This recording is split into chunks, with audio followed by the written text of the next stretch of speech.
Your Excellency, my brother President William Samoei Ruto, all distinguished ladies and gentlemen who are here this morning, we have come here today for a very solemn occasion. And I'm happy that this function has been arranged to take place here at KICC. As my colleague Stephen Kalonzo Musyoka said, we are at a crossroads as a country. And times like this requires leadership, the country to move forward. What we are doing today is a culmination of a process that began sometime last year when President Olusegun Obasanjo came to mediate and the conflict that was raging on at that time. We agreed when we sat together, myself and Brother William Ruto, that we would follow the route of dialogue. And that is the reason why NADCO was set up. NADCO then proceeded to dialogue and ended up with a very voluminous report which has contained some very fundamental recommendations.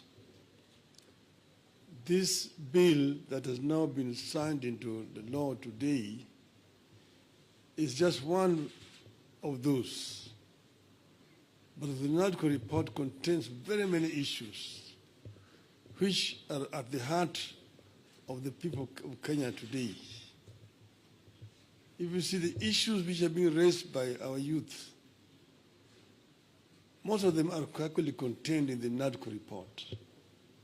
But if this NADCO report is implemented fully, we'll be able to address all those issues which these young people are raising. We are, as I've said, at a very, very crucial juncture in the history of our country. Our country has moved forward.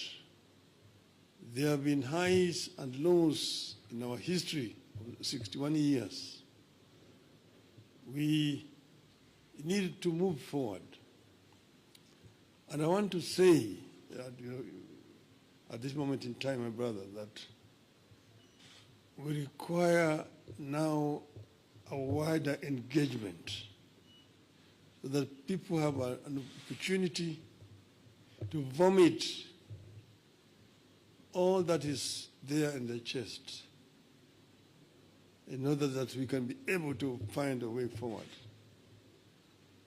I therefore want to support the proposal of my brother Stephen Kalonzo Musyoka that we have this conversation. It may not take more than 2 weeks, but it brings all the stakeholders together. Today, our society is fairly stratified. Nearly 70% of our population is below the age of 35, the youth. If you say that between 35 and 18 constitute about 40%, we need that 40% to be present when this dialogue is taking place. And then the rest can fill the rest. And then we just talk about the Kenya we want. The Kenya we want convention. Out of that will come out recommendations that will help us to resolve this issue once and for all. That will be my proposal, Your Excellency. I think that Kenya decided